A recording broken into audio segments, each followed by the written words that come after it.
Unshelling Medicine Podcast. Healthcare in the language we understand.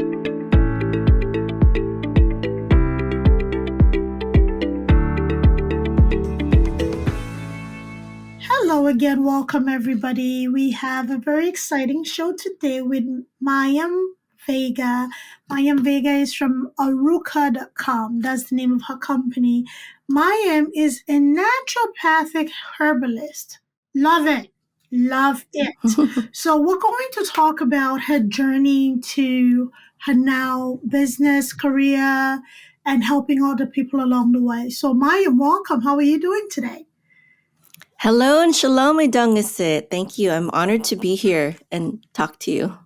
Thank you. Thank you. So let's talk about your journey. How did we get here? What brought you to exploring healing through nature, healing through herbs, healing through, natural remedies, and also being in a position to help others along their journey?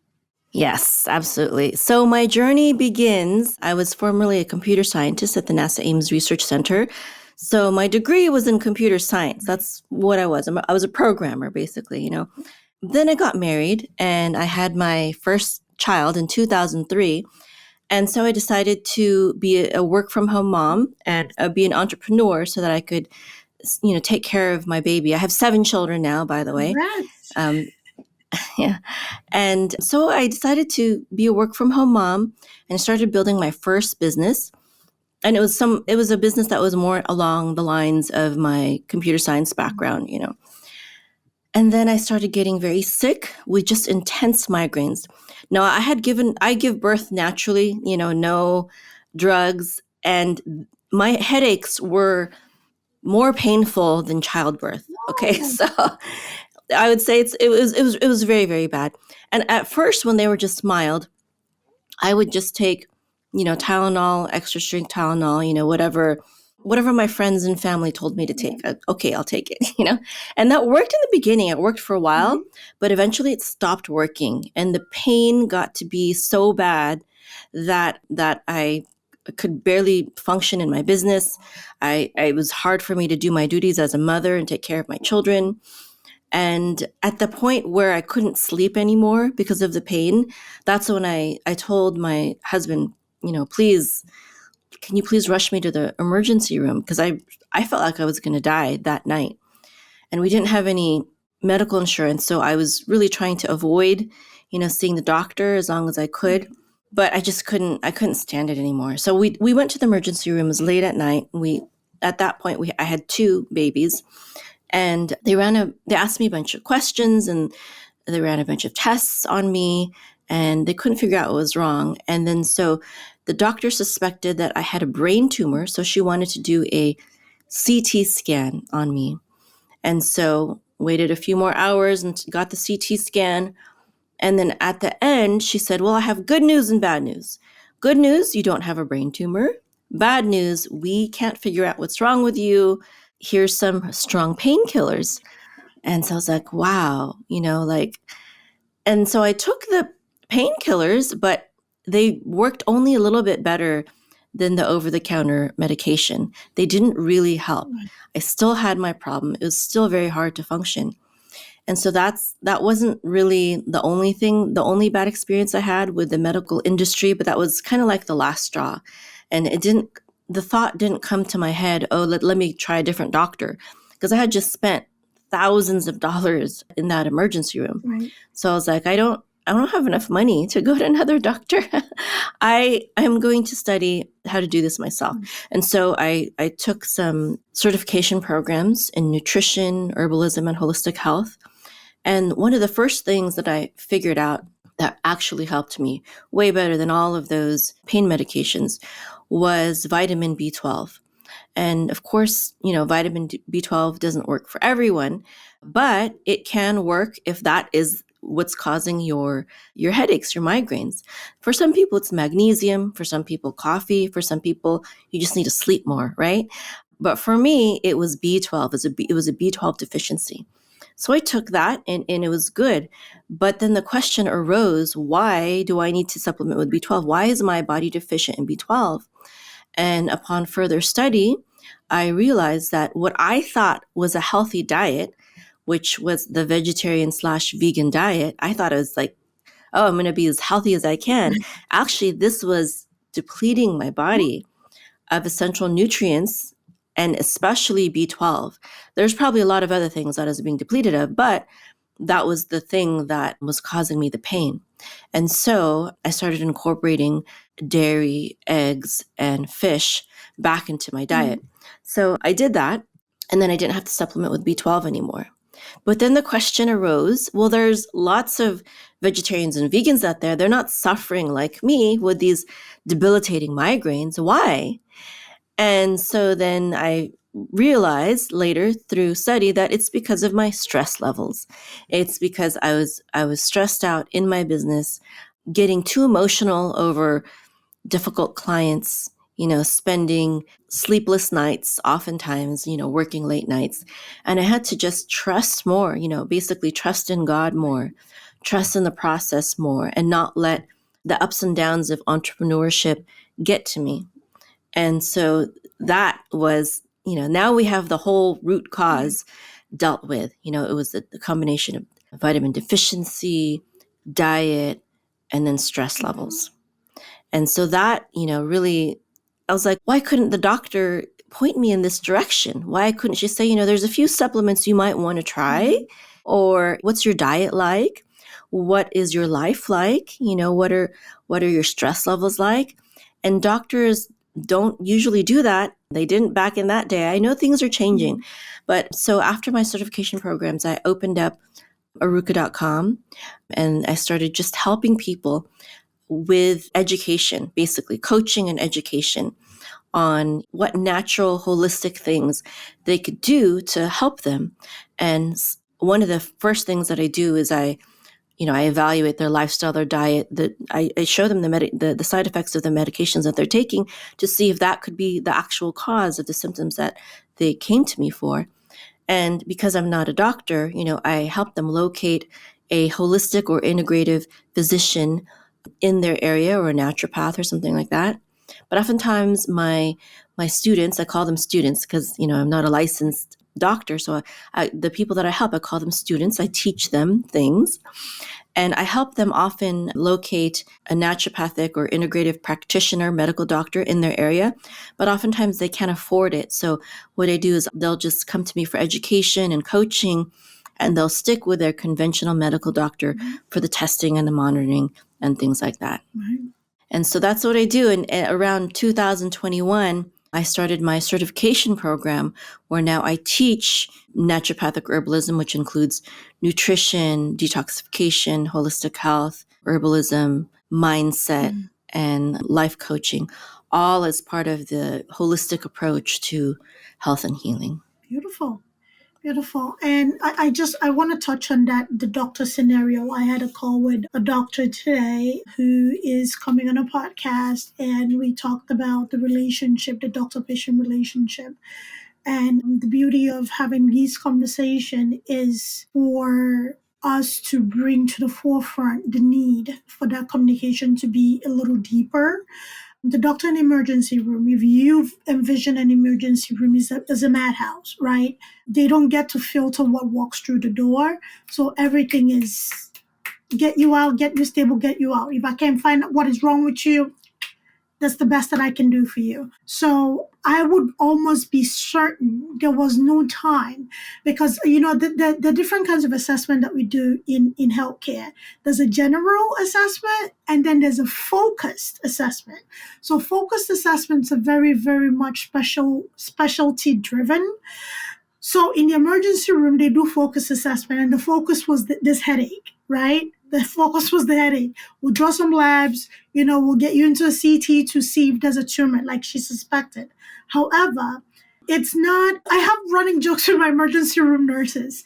Emergency room nurses and doctors are not I want to say this, I can't repeat our jokes because it's very raw. They're not the people to delve into the soft stuff. Right? Because it's a very fast-paced environment. There was no room to possibly discuss your diet and your life and your stresses, right? Because the headache was the issue the doctor was focused on, and there was a lot missed in that process, right? Again, the care setting was not appropriate for what you came in for, right? It was appropriate to find out if it was really something. However, when there was nothing there was nothing that doctor could do. They had to move on to the next emergency.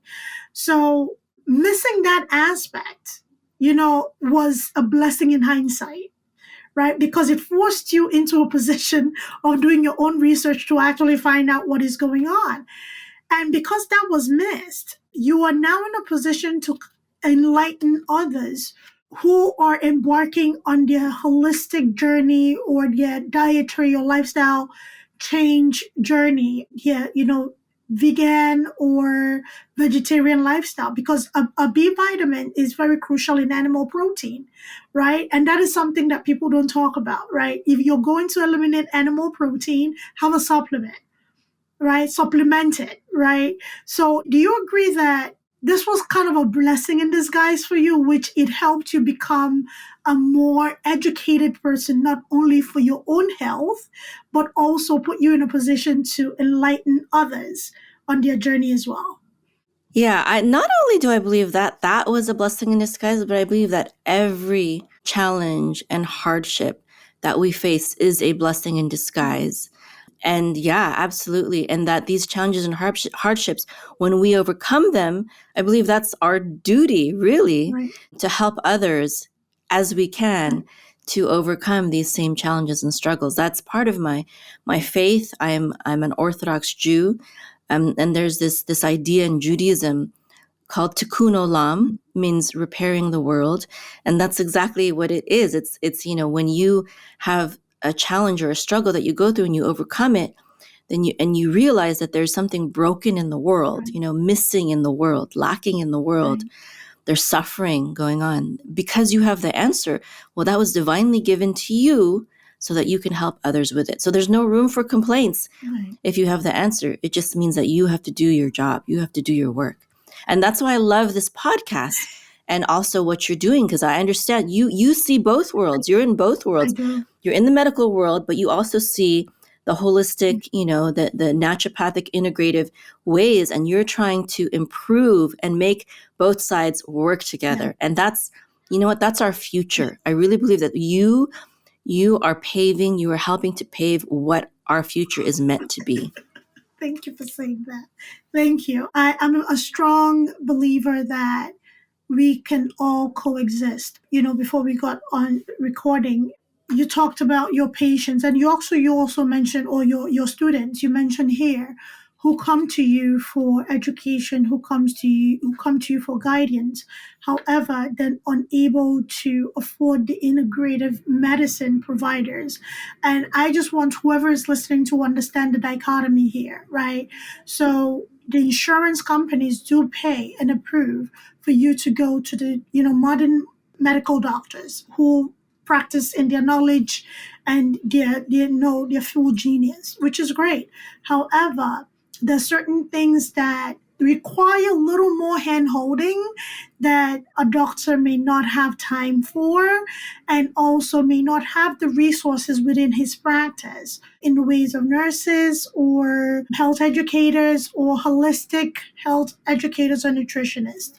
So anybody seeking additional resources or help will have to pay out of pocket.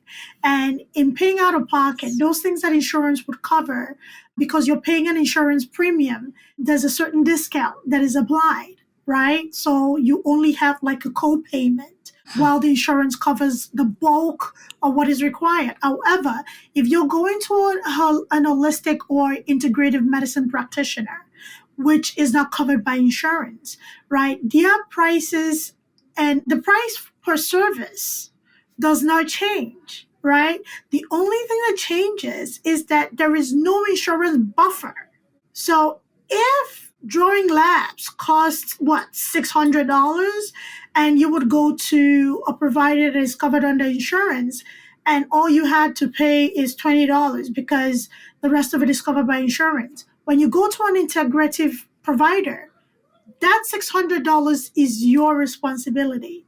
So when people, yes, get help holistically, but understand the need to also monitor their labs to see if they're improving, getting worse, or things are, homeostatically, which is imbalanced, they have to, in a sense, straddle both sides, but it also bodes to, I don't want to say dishonesty, it also bodes to not having a full picture. It puts the provider in the dark because the patient sometimes is not open about the additional help that they're getting.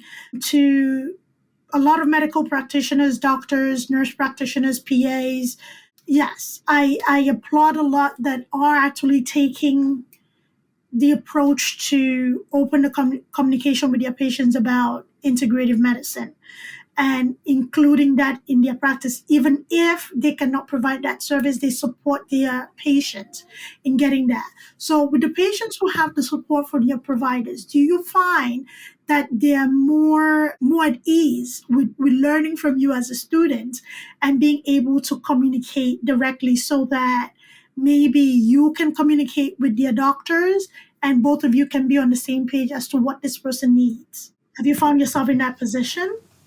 I have not, because usually I think the people that come to me, they have their doctors, and I don't usually get involved with speaking to their doctors. Okay. So they will go to their doctors by themselves. And I tell them that if you like, because I can't help people get off medication, Right. and I just tell them, you can tell your doctor this, or you can find a doctor that will help you. Right. And sometimes you know what? A lot of times the people that come to me, they're very burnt out on the medical system already. And they've already stopped trusting in the modern medical system. So just like you said, they're not willing to be open and honest. They just want to go to the doctor to get tested, to make sure that they're not doing anything that's harming them. And usually what they find is that they're doing better. And oftentimes they don't tell their doctors what they're actually doing. And the doctor says, okay, good, keep taking that medication that I gave you, or something like that. And so it's not a very open relationship. I have not seen that. That is not what I've seen. Either they don't tell them, either they're not telling their doctors what they're doing, or they're lying to their doctors and like making them think that they are doing whatever protocol the doctors told them to do. Right. And usually, I think the lying is usually when they don't feel like they are educated enough or confident enough to answer their doctor if they question them. Judged, because I've seen that a lot, where they feel like the doctors get punitive and judgmental. They talk down. Yes. This is why I always, I always try to get them to see a medical doctor who is integrative, right, or holistic, or a homeopath, or something like that, because then they will understand. Right. And but that out of pocket expense, it's hard. It's very hard for them.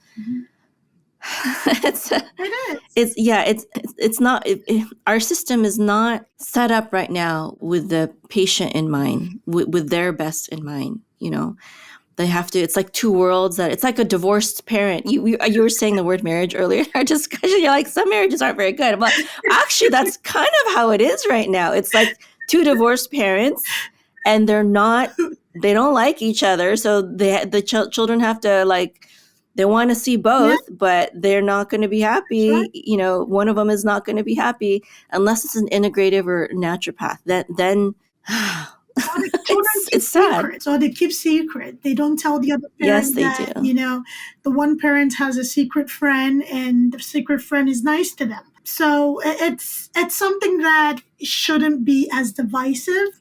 Yeah. But it is. The truth of the matter is that it is. And again, to the credit of the doctors who actually are practicing in a way that builds that trust in patients and are not punitive or judgmental, are able to establish a relationship. That's why I asked the question that I asked. Are able to establish a relationship with whatever alternate therapist or teacher their patient is seeing, because it helps them understand how to carve out their unique treatment plan. Because if a doctor does not know say, as a herbalist, certain herbs do the detox, clarifying, or whatever, okay? If a doctor does not know their patient is potentially using a detox herb and they prescribe a medication that interacts, we can have either fatal or near fatal episode, right?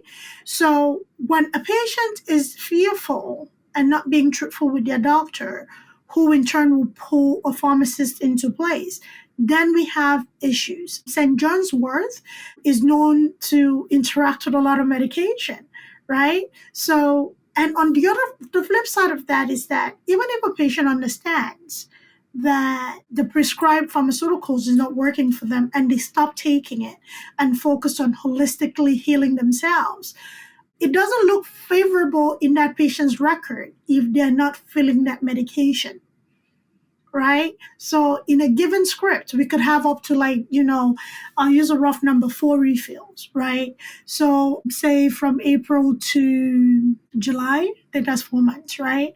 4 months, I'm expecting to see you in July. And by the time you come back in July, I'm expecting to give you a script. So if I'm getting pharmacy report that, since you left in April, this medication hasn't been filled, that patient falls into the non-compliant bucket, right? But is this person non-compliant, or are they using therapies that is actually working, like you said, improving their health, as opposed to the pharmaceutical that was prescribed? And why can't we openly talk about this? Why is that an issue? That a patient cannot openly, talk about additional therapies, even if it's light therapy, even if it's Reiki, whatever, energy healing, sound healing, for crying out loud, even if that is what is helping them, why can't somebody openly communicate that? Why is it still a taboo? Yeah, I mean, I think that my theory is that from the doctor's perspective, he doesn't know. He hasn't studied about these things. So for liability purposes, it's easier to just say, no, don't do that. No, don't take that. Because it's harder to do the research for that thing, whatever your patient is taking, and then use that. Because doctors are usually very, they're worked out to the max. They, unless they're integrative or naturopathic or, purposefully trying to be holistic, you can't expect them to know. Now, I was a computer science major, like I said. It was very interesting, though. Most of the things that I learned in my computer science degree, the languages that I learned, for example, I barely used them. And in the actual workforce, the things that I used were things that I had to self-study. And it's the same thing with many professions are like this. And it's like this in the medical field. Doctors believe when they're in college that they're going to study how to be agents of health and healing, but that's actually not what they learn. The doctors that know about health and healing, nutrition, because true health and healing, it comes from nutrition, it comes from a healthy lifestyle, things like that. And doctors don't spend very much. I have several students who are, either a doctor or a nurse or nurse practitioner or medical, in the medical field. And they'll tell me things like, we bought a nutrition book for college, but we never read it, or we took one course in nutrition in college. And that's not, one course in nutrition is not going to help them get into the healing therapeutic use of food or supplements. It's just not. One course is not going to be. It's going to be an overview. It's going to give you the basics that maybe the basics is what people who plan the food menus in the hospitals, they go to nutrition school, and still the food that's served in hospitals, according to many neurosurgeons and doctors who understand holistic health, is not good or supportive of recovery from surgery or optimal health. And this is the food that's being served at a hospital, planned by a nutritionist who got a degree in nutrition.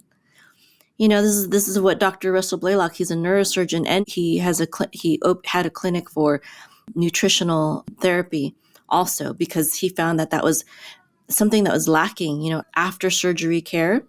It was very bad in hospitals. So he opened this nutrition clinic. And so it's like everyone, it doesn't matter what in the medical profession, everyone who has a degree in the medical field, unless it's a naturopathic degree or a chiropractic degree, osteopathy also. These three medical professions, I know they study holistic health to a degree that is actually therapeutic. Right. But the standard medical doctor or nurse practitioner, etc., they must supplement their education with another program, Right. mine or another. There's a lot of programs out there, but they have to supplement, because just like in many professions, your medical degree teaches you foundational things, but it doesn't teach you powerful healing things. Yeah. So there's a lot of truth to nutrition being a course, and usually is one course. However, it is mentioned here and there in sports. As a nursing professor, I know that, right? There's just too much to learn to make that. Let's really be honest. That is a heavy thing to learn, when it comes to naturopathic, integrative medicine, when it comes to, nutritional healing. That alone is a specialty on its own, right? Just like nurses and doctors go into different specialties. It should be something that if somebody wants to practice in that arena, they focus in that arena in addition to their knowledge or specialty or specialization, which is something that I've seen a lot of doctors that I've spoken to on this platform who are either internal medicine specialists, a neurologist I've spoken to, oncologists as well, who in addition to their practice, they're bringing that learning experience. Yes, I go into the hospital, I practice, I operate on bad tumors, I, go through, recommending chemotherapy, radiation for my patient, but also on my other side of things, understanding what this patient needs to heal, I'm able to recommend, healing foods, healing activities, healing practices where either this patient can follow my recommendation while in the hospital, or they can follow me outside after discharge, right? It's just too much to learn in medicine, in medical school, and also nursing school, because I teach that curriculum and it's dense, it's heavy on all these different things. And then you come out and you have to learn per policy of the facility, per state policy, individual needs, and it's a lot. So my recommendation for us to find a happy medium, and you tell me if you agree on this, is that we know everybody can't be everything. But the smart thing is to connect with somebody who knows a little more than you do. Right? I think it was Richard Branson who says he always hires people who are smarter than him in certain areas, right? So people like you exist, Mayim. People like the other doctors I talk to in integrative medicines exist. People in the community that actually focus on integrative medicine exist, right? So if you know a person who teaches like you do, right, and also may not be a licensed medical provider, but also teaches and gets great results, why not connect your patients to this person? Because at the end of the day, we're all trying to make sure that everybody's healthy and happy, right? So medical school trains doctors to focus on the disease, right? They're trained to fix, right? They're the fixers of the healthcare system. Something is wrong, I'm going to take it out. Oh, I suspect a tumor, let's look at it so we can dig it out or scoop it out with a spoon, however they're going to scoop it out, right? That's how doctors are trained. They're trained to focus on fixing and making sure everything is back in place. Cut, join, sew it, and make sure, you're good to go. Nurses are trained to focus on a patient, right? You think of a nurse and a typical 12-hour shift. they are with that patient from the time they go in until they leave, and they have about 5 to 6 patients assigned to them. So when it comes to medication, making sure they're monitored. If that patient is being transfused, making sure they're monitoring them for any reaction. If somebody's post-surgery, making sure they're passing gas, they're having their first bowel movement, what was the consistency, what was the size.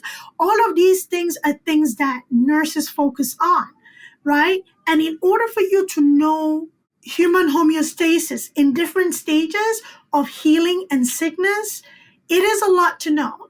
Understanding labs, understanding EKG, understanding all these things. So it's very heavy and dense. However, what we can do in medicine to further improve health outcomes is to align and bring in and collaborate with the people who understand the holistic side of things, right? The integrative side of things, the nutritional side of things that leads to healing. Yeah, it's much better for the patient when mom and dad are friends. You can get so much more done, right? If you're co-parenting, if you're friends, than if you're, and then, absolutely. That definitely needs to happen. I think that, for sure. Absolutely. That absolutely needs, there's a doctor that I follow. His name is Dr. Vernon Coleman. And I love his quote. He says, he has this book called Coleman's Laws. And one of his laws, he says that there are no true holistic doctors, only holistic patients. Meaning, if you really want holistic health and healing, you as the patient need to empower yourself. And exactly like what you just said, you have to go to experts and utilize them in whatever expertise their field is. So you need the medical doctor for certain things. Not a normal person can do labs and do other things like that. And then you can go to an herbalist to see what are the best herbs for this. Right. And then, like you said, they should talk to each other. You should make sure that everything that you're doing works together positively. And then you could go to a personal trainer, right? To help you with the exercise part, I mean, there's so many things. You can go to someone for breath work, massage therapist. I mean, there's so many things. You are your own best healer, not that you don't hire experts, but that you utilize everything that's there. And medical doctors have their place, and so do herbalists and nutritionists and massage therapists and everyone. I think the mistake is to make a doctor as if they should know everything. It's a mistake for both the patient and the doctor. To have to put it all on themselves. And it's okay. They have their place. It's a very important place that they play in society, but everyone has to see everyone else, Absolutely. Just putting on my patient advocate hat for 2 seconds. For anybody listening, you are in the driver's seat of your own healthcare. If you feel judged by your doctor, if you feel chastised, if you feel your doctor doesn't listen to you, or you cannot be open and honest with your doctor, that is not your doctor. Change doctors. A good doctor will encourage you to tell them about what is going on with you so they can help you. All right? A good doctor does not have a God complex where they know everything, where if you come in to complain about something, they tell you, well, I have numerous patients who come in with this. This is my treatment. It must work for you. No, you're one of one. That's it. Just because it worked for 40 patients doesn't mean it's going to work for you, right? A good doctor would depend on you to tell them what is going on so they can fashion your treatment plan how it suits you, how it can get you to health, as opposed to you hiding, being sneaky, not being honest. That is not a great relationship. So find a doctor you can be honest with, or if you feel maybe something has come up that has made you uncomfortable, maybe find time to have a conversation with your doctor. Right? Most hospitals have My Chart. Send a message on My Chart or something, right? Be with somebody that you're comfortable communicating things to. It makes things easier. Hat off. Another thing that I've also heard is that a lot of times it is the patient or a patient oftentimes that brings information to a doctor, and then they start researching it on their own. And that's how they become more holistic. Oftentimes it's through the patient and say, I would like to take this. I heard a lot about it. I read this book about it. Maybe can you take a look at this?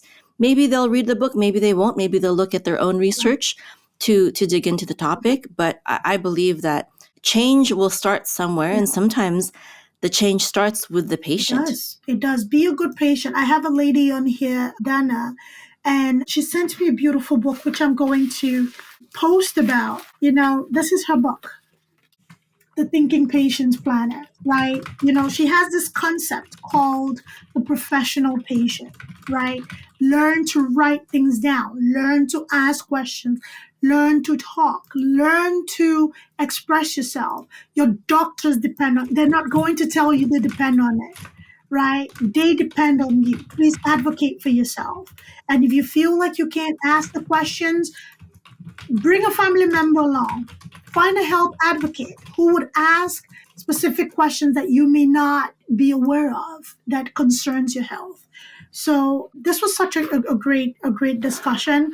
Please, Mayim, please tell everybody about Aruka and where we can find you. And also for everybody who's listening, we are going to include everything about Aruka and Mayim. So if you're interested in reaching out to her, working with her, exploring what she can offer you through coaching or education, you have access to her. So take it away, Mayim. Absolutely. Thank you so much for the time that I was able to spend here with you. And if anyone is interested in learning holistic health and healing, nutrition, herbalism, etc., and empowering yourself, whether you're a medical professional or just someone who wants to take charge of your own health and healing, I invite you to visit my website, aruka.com, ARUKAH.com. Beautiful. Thank you so much for being here, Mayim. Any final words for our audience? Yes, absolutely. So health is holistic. True health is holistic and has to do with your diet, with your lifestyle, with how much sleep you're getting, how much exercise you're getting, your stress levels, your relationships. It's truly, truly holistic. Take charge of your own health. Remember, you are your own best healer. Utilize all the resources that are around you, your doctor, your nutritionist, your herbalist, etc., your massage therapist. But ultimately, true health and healing lies within you. It does. Thank you, everybody, for listening. This was very educational and informative, even for me. I absolutely love connecting with practitioners that are not in the typical healthcare space, but they affect healthcare in a great way. Mayim, it was wonderful having you. So have a great day, everybody. Thanks for listening. Please let us know what you think about this episode. We'd love to know as well. All right.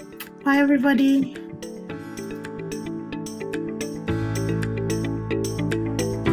Thanks for tuning in to Unshelling Medicine Podcast. If you want to stay up to date with the latest episodes, make sure to hit that subscribe button on your favorite podcast platform. If you enjoyed today's episode, please take a moment to leave us a review. Follow us on social media at Altruistic Scribe on Instagram, TikTok, Facebook, YouTube, and LinkedIn. We share additional tips, updates, and health-related content that you won't want to miss. Have any questions or topics you'd like us to cover in future episodes? Reach out to us at altruisticscribeco.com.